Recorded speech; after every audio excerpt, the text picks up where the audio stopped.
Judge, mabuti man hindi niya tinanggihan ang imbitasyon ko. Paano ko naman matatanggihan? Ang laki ng utang na loob sa pamilya mo. Sila ang nagbigay ng proteksyon sa akin nung pinag-initan ako ng pamilya ng nasentensyahan ko.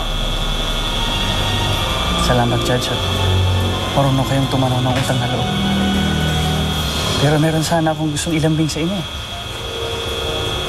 Yung kaso ni Melissa Rastro. Melissa Rastro is the victim here. Hindi mahirap pagbigyan ng kahilingan mo. That's why I'm confident na mananalo ang kaso ni Melissa.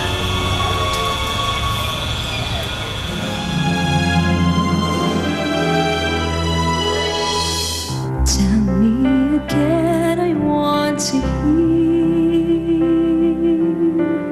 You broke my faith in all these years. Who lays with you at night when I'm here alone? Hirap mo palang mahalin. Para akong umaakit sa bundok. Para akong tumutuloy sa alambre. Pero sabi nga nila, pag nakilala mo na yung taong mahal mo, gagawin mo lahat para sa kanya. Kakalimutan mo maski sarili mo.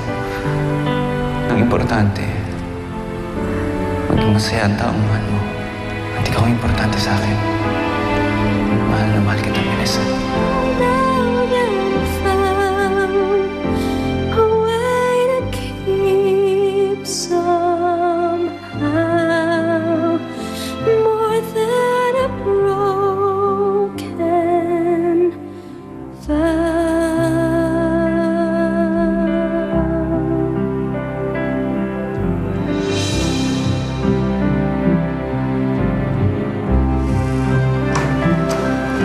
Mami, umiiyak ka po ba? Hindi, anak.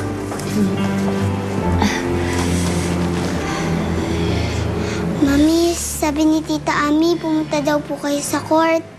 Nandun daw po si Daddy. Kamusta na po siya? Okay naman siya, anak. Galit ka po ba sa kanya? Hindi na masyado. Talaga po, Mami? Pag po ba dumalaw siya dito minsan, papayag na kayo?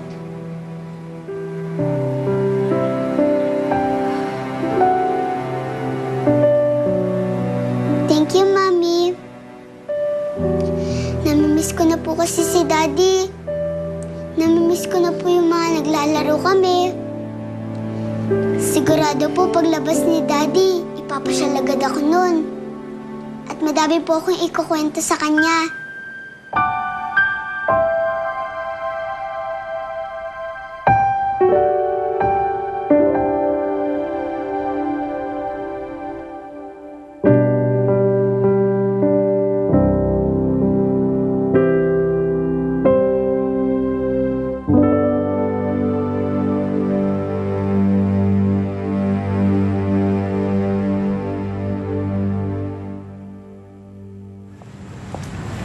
Good evening, Judge. What do you want this time? Di ba sinabi ko na sa'yo na hindi ako masusuhulan? What kung sabihin ko sa inyong may alam ako tungkol sa'yo?